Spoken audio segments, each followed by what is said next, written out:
Assalamualaikum warahmatullahi wabarakatuh. Selamat pagi, selamat sejahtera bagi kita semua.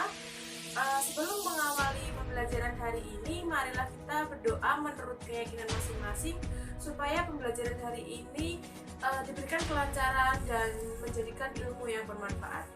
Berdoa dimulai. Berdoa selesai.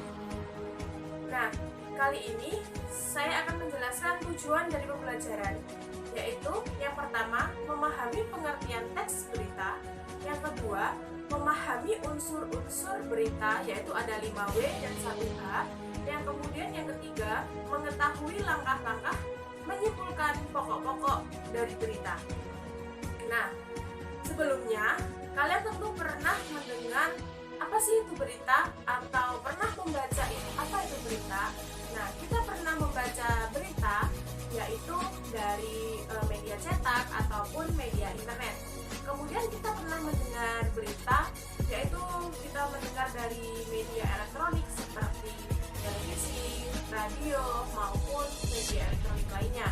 Nah, sebelumnya apa sih dari berita itu atau teks berita itu? Yaitu teks berita adalah teks yang melaporkan kejadian, peristiwa yang memberikan informasi mengenai suatu hal atau sesuatu yang telah terjadi. Nah, apa sih ciri-ciri dari teks berita itu? Yang pertama, faktual. Faktual itu adalah bersifat nyata, yaitu tidak direkayasa ataupun benar-benar terjadi. Jadi, fakta terjadi. Nah, yang kedua adalah aktual. Nah, aktual itu bersifat nyata, sedang hangat terjadi, atau yang menjadi pembicaraan di kalangan masyarakat pada saat itu. Nah, jadi aktual itu benar-benar terjadi, yang lagi hangat atau lagi happening. Nah, yang ketiga, unik dan menarik.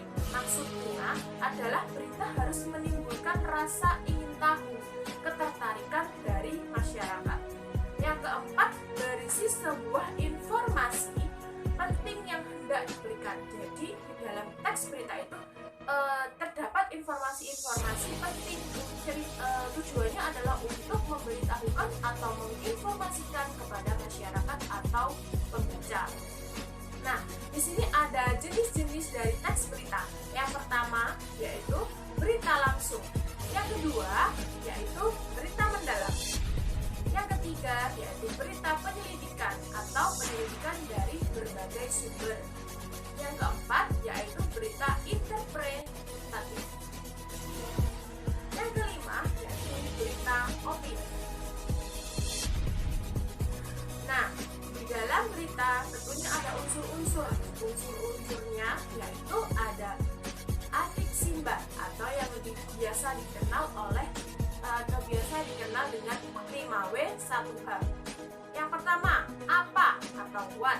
Nah, ini apa kejadian atau peristiwa yang diceritakan. Nah, kejadian apa sih yang sedang terjadi? Itu masuk ke dalam apa atau what. Yang kedua, siapa, who. Siapa yang terlibat. Nah, yang terlibat di dalam berita itu siapa? Itu masuk ke dalam siapa, who.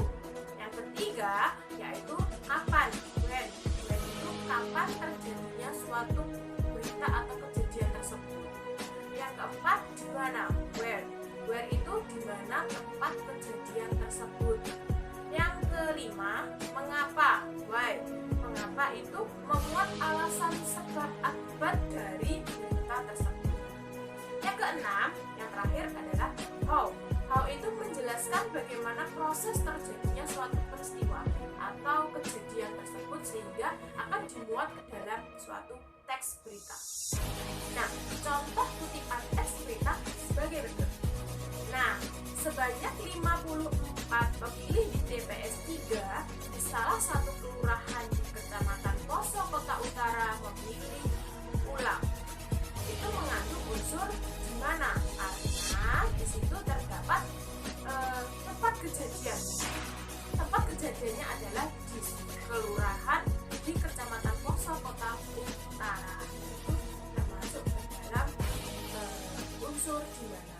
Nah, sekian sekian penjelasan dari saya. Apabila ada kurang lebihnya mohon maaf. Semoga materi yang saya jelaskan tadi bisa bermanfaat dan menambah pengetahuan adik-adik semuanya. Oke, sekian, terima kasih dari saya.